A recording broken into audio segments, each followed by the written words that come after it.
Hello. तुम्हाला पार्लेजीची ती जाहिरात माहिती आहे ना, त्यात म्हटलं आहे जी याने जिनियस. पण खरं तर आपण फिजिक्समध्ये जेव्हा पाहतो तेव्हा या जीचा अर्थ होतो युनिव्हर्सल ग्रॅव्हिटेशन कॉन्स्टंट. इम्पॉर्टंट लक्षात घ्यायच्यात शब्द आहे universal. It is a universal constant. पण तुम्हाला हे माहीत पाहिजे की ॲक्च्युली ह्या जीची व्हॅल्यू शोधण्यात किंवा या जीबद्दल जी काही चर्चा झाली त्याच्यामध्ये दोन जिनियसेसचा खरंच वाटा होता. त्यातलं पहिलं नाव तुम्हाला माहिती आहे, गॉडफादर ऑफ द फिजिक्स और godfather of the modern physics असं आपण म्हणूयात, तो म्हणजे सर आयझॅक न्यूटन. त्याच्या ग्रॅव्हिटेशनच्या थेअरीमध्ये त्यानं पहिल्यांदाच जी या संकल्पनेची मांडणी केली. कॅपिटल जी युनिव्हर्सल ग्रॅव्हिटेशन कॉन्स्टंटची त्यानं मांडणी केली. आणि सेकंड माणूस आहे त्याचं नाव आहे हेनरी कॅव्हेंडिश. हेनरी कॅव्हेंडिश याचं योगदान काय, तर यानं या जीची व्हॅल्यू शोधून काढली. यानं काय केली, या जीची व्हॅल्यू शोधून काढली. व्हॅल्यू ऑफ जी शोधण्याचं श्रेय कोणाकडे जातं, तर हेनरी कॅव्हेंडिशकडे जातं. आणि हे त्यानं कधी केलं माहिती आहे तुम्हाला, ऑलमोस्ट 1798मध्ये. जे ग्रॅव्हिटेशनची थेअरी 1687ला पब्लिश झाली आणि एक्सपेरिमेंटली युनिव्हर्सल ग्रॅव्हिटेशनची व्हॅल्यू आपल्याला after 100 years, almost more than 100 years. Okay, तर हे दोन माणसं आहेत, ह्यांना आपण जिनियसेसच म्हटलं पाहिजे. त्यांनी या कॅपिटल जीबद्दल बोलायला सुरुवात केली, किंवा असं म्हणूयात की त्यांनी या संकल्पना अधिक स्पष्ट करत नेल्या आणि यानं व्हॅल्यू काढली हेनरी कॅव्हेंडिशनं. सुरुवातीलाच आपण एक गोष्ट क्लिअर करून घेणार आहे आता, की दोन जी आहेत आपल्याकडं. एक हा आणि दुसरा आहे तो म्हणजे हा. कॅपिटल आणि स्मॉल या दोन जीमध्ये काय डिफरन्सेस आहे, तर हा पहिल्याला मी जसं म्हटलं तसं त्याचं नाव आहे युनिव्हर्सल ग्रॅव्हिटेशन कॉन्स्टंट. आणि हा जो दुसरा आहे त्याचं नाव आहे, काय म्हणतो आपण याला, constant of gravitational acceleration on constant of gravitational acceleration. Okay, so हे दोन डिफरन्सेस ह्याच्यात काय आहेत नक्की ते आणखी थोडं पाहूयात आपण. हे कुठं आयडेंटिफाय होतात या दोन गोष्टी, तर याचा पहिला फॉर्म्युला आपल्याला जो आहे, हा जो कॅपिटल जी आहे तो पहिल्यांदा आपल्याला कुठे सापडतो, तर न्यूटनच्या ग्रॅव्हिटेशनच्या लॉमधून आलेल्या फॉर्म्युलात. F is equal to G, just a minute.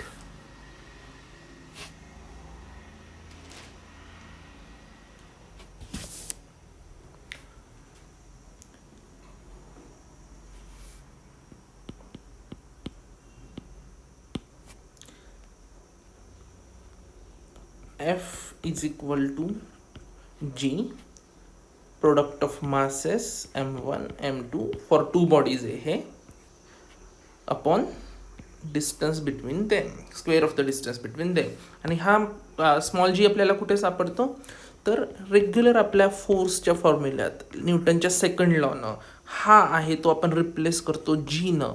याला म्हणतात कॉन्स्टंट ऑफ ग्रॅव्हिटेशनल ॲक्सेलरेशन. हे ॲक्सेलरेशन आहे आणि हा युनिव्हर्सल ग्रॅव्हिटेशन कॉन्स्टंट आहे.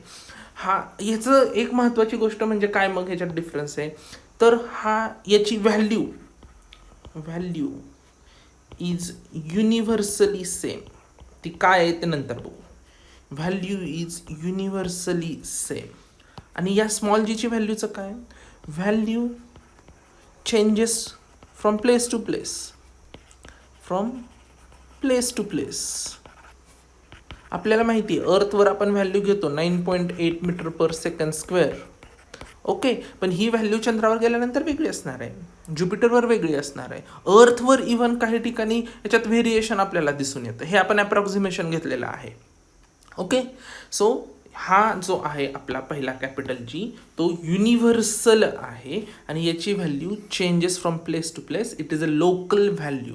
ठीक आहे, आता आपण जाऊयात की हा जी म्हणजे काय, जो नवीन आपल्याकडे आलेला कॅपिटल जी, त्याच्याबद्दल आपण आता आणखी डिटेलमध्ये पाहणार आहोत. सो जी कुठे मिळतो आपल्याला, आपल्याकडे काय इक्वेशन आहे, F is equal to G product of masses upon square of the distance between them. या फॉर्म्युल्यामध्ये आपल्याला कॅपिटल जी मिळतो, युनिव्हर्सल ग्रॅव्हिटेशन कॉन्स्टंट मिळतो आहे.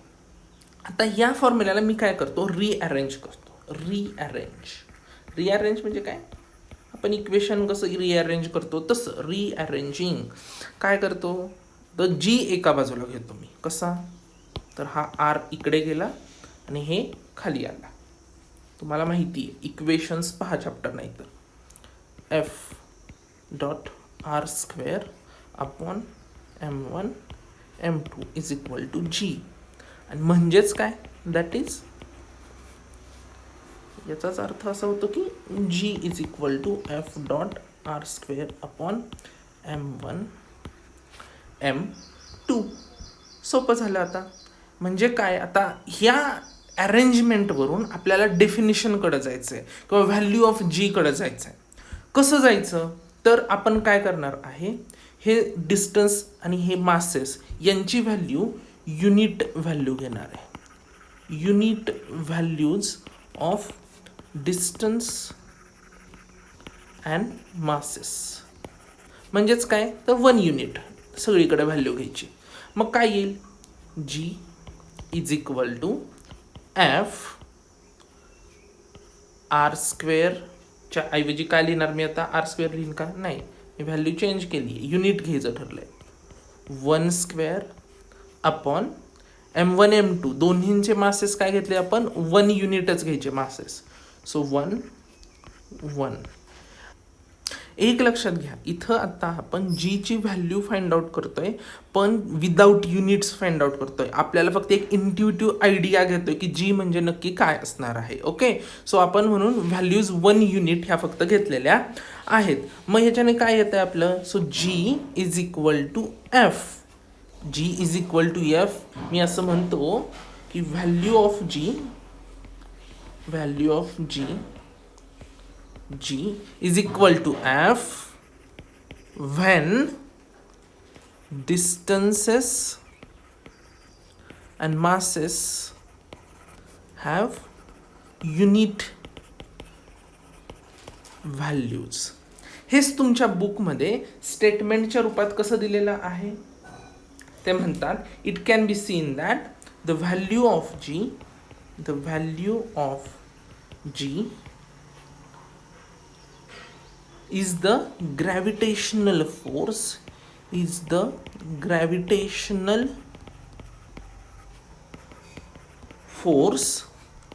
acting between two unit masses.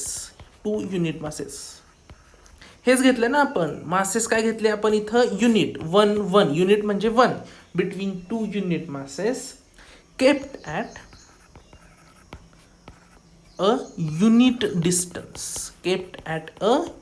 unit distance. आपण डिस्टन्स पण युनिट, आपण डिस्टन्स पण काय घेतलाय, युनिटच घेतलेला आहे. 1 2 unit masses at a unit distance, हेच आपण घेतलेलं आहे. त्याच्यानुसार काय दिसतं आपल्याला, value of G is equal to F. कधी, if, when distances and masses have unit values. Okay, मी म्हणतो की व्हॅल्यू ऑफ जी ही केअर घ्या. G is not equal to F. This is just equivalence. What is it, this is just equivalence of values. What is spelling, equivalence of values, समानता आहे व्हॅल्यूजमध्ये. ठीक आहे, यांचे युनिट्स मात्र डिफरंट असणार आहेत. कसं काय बघूयात आपण. समजा आता आपण काय करूयात, हे जे फॉर्म्युला आपण काढलं ना, हे जे सगळं हा एक्झरसाइज केला आपण, तो आपण आता SI युनिटमध्ये करूयात. SI युनिटमध्ये फॉर्म्युला काय आला होता आपला, regular formula FG M1 M2 upon R square. Rearrange केल्यानंतर मला मिळालं G F R square upon M1 M2. आता इन एस आय युनिट्स मी ह्याची व्हॅल्यूज काढणार आहे. SI युनिटमध्ये आर काय घ्यायचं आहे आपल्याला त्यांनी सांगितलं युनिट. SI मध्ये युनिट आर काय असणार आहे 1 मीटर. त्याच्यानंतर मला त्यांनी सांगितलंय M1 आणि M2 हे दोन्ही पण युनिट घ्यायचेत. ते SI मध्ये काय असणार आहेत 1 kg. घेऊयात F ला आपण हात लावू नकोयात सध्या.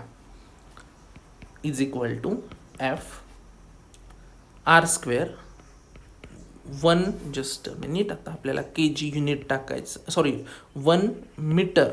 आर म्हणजे डिस्टन्स आहे आपला 1 metre square upon M1 M2 1 kg, M2 पण 1 kg.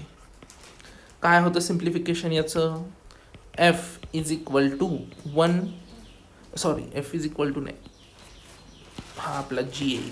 G is equal to F into 1 metre square upon 1 kg square. ठीक आहे, इथपर्यंत आलो. आता हे बघा हां, आता इथं आपण काय करणार आहे, हे मी 1 काढून टाकतो. आपण असं पण म्हणू शकतो F metre square upon kg square. हे जे आलेलं आहे ना, हे आपण आता let's right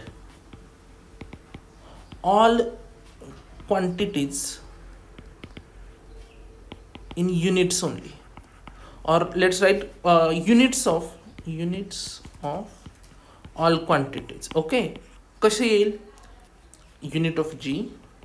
so unit of G काय येणार, F चं युनिट SI मध्ये काय आहे, SI unit of F is newton. So G unit of G is equal to newton. या Fच्या ऐवजी आपण घेतला, इथल्या Fच्या ऐवजी इथं आपण न्यूटन घेतलेला आहे. ओके, आणि पुढे काय M स्क्वेअर kg स्क्वेअर. हेच मी आणखी सिम्प्लिफाय करून लिहितो युनिट ऑफ G. हे सगळं SI मध्ये, हे आपण SI मध्ये घेतलं. न्यूटनला small symbol N, metre square आणि kg रेज टू -2. हे माझं unit of G in SI आलं. युनिट ऑफ फोर्स काय आहे आपलं, युनिट ऑफ F आत्ताच बघितलं आपण. युनिट ऑफ F SI काय होतं, फक्त न्यूटन म्हणजेच N. ठीक आहे, सो या दोन्हीमध्ये आपल्याला सरळ सरळ फरक दिसतोय. या दोन सेपरेट क्वांटिटी आहेत. ह्याच्यावरून काय कळतं, G and F are separate quantities, they are not equal. हे लक्षात ठेवा, जरी मी डिफाईन तसं करत असलो तरी सुद्धा. आणि आणखी एक इंटरेस्टिंग फॅक्ट, आपण युनिट ऑफ G काय माहिती आपल्याला, unit of small g SI मध्ये काय घेतो आपण, मीटर पर सेकंड स्क्वेअर म्हणजेच मीटर डॉट S इनवर्स. हे बघा आता हे दोन युनिट्समध्ये काय आहे, हे दोन युनिट सुद्धा काय आहेत, वेगवेगळे आहेत आपले. हा आणि हा युनिट हे वेगवेगळे असल्यामुळं G and small g is also different. इथंच आपल्याला कळतंय. आणखी एक गोष्ट आपल्याला पुरावा मिळाला की या दोन गोष्टी वेगवेगळ्या आहेत. आता राहिला प्रश्न या G ची व्हॅल्यू काय. So value of G in SI, value of G in SI standard units, international standard units in SI काय आहे, is 6.673 into 10 raised to -11 newton metre square kg raised to -2, और असं म्हणता येईल newton metre square per kg स्क्वेअर. Okay, ही value आजची accepted value आहे. ओके, आणि ही कुणी शोधून काढली, हेनरी कॅव्हेंडिश. हेनरी कॅव्हेंडिशची व्हॅल्यू जास्त होती ॲक्च्युली, एक ना थोडीशी 6.75 समथिंग अशी काहीतरी त्याची व्हॅल्यू आली होती. पण this is the correct value. So this is not accepted, this is today's modern accepted value. आणि महत्त्वाची गोष्ट, आपण ही व्हॅल्यू पण ॲप्रॉक्सिमेट करून घेतो आज for the purpose of 9th grade or 10th grade. 6.7 into 10 raised to -11 newton metre square per kg स्क्वेअर. Okay, ही व्हॅल्यू आपण कशात वापरणार आहे, इन प्रॉब्लेम्स. हे लक्षात ठेवा, ही व्हॅल्यू आपल्याला माहीत पाहिजे. पण जर तुम्हाला विचारलं की what is the value for MCQ साठी ही व्हॅल्यू फॉर MCQला ही परफेक्ट व्हॅल्यू सांगता आली पाहिजे. पण प्रॉब्लेम्समध्ये आपण ॲप्रॉक्झिमेशन घेणार आहे. Approximation, we will use approximation. आणि तुम्हाला एक लक्षात येतं का, ही व्हॅल्यू खूप लो आहे. 6.7 इंटू 10⁻11. केवढी बारीक व्हॅल्यू आहे, कळतंय. आणि ह्याच्यावरून एक ही गोष्ट आपल्याला दिसून येते की gravitation is a very weak force. दोन गोष्टी याला कारणीभूत दिसत आहेत बघा आपल्याला. ग्रॅव्हिटेशन इज वीक फोर्स, कारण ही व्हॅल्यू, हा कॉन्स्टंट जो आहे मल्टिप्लिकेशनमध्ये असलेला, आपला फॉर्म्युला बघा, F इथं मी लिहून घेतो वेगळ्या कलरमध्ये. F is equal to G(m1 m2 upon r²). ठीक आहे. याच्यात हा G ची व्हॅल्यू तर खूप कमी हे आपल्याला दिसतंय, आणि हा डिस्टन्स जसा वाढेल तसा तुमचा F कमी होणार आहे. सो डिस्टन्सचा स्क्वेअर हा खाली आहे, इनव्हर्समध्ये आहे. So distance, as distance grows or as distance increases,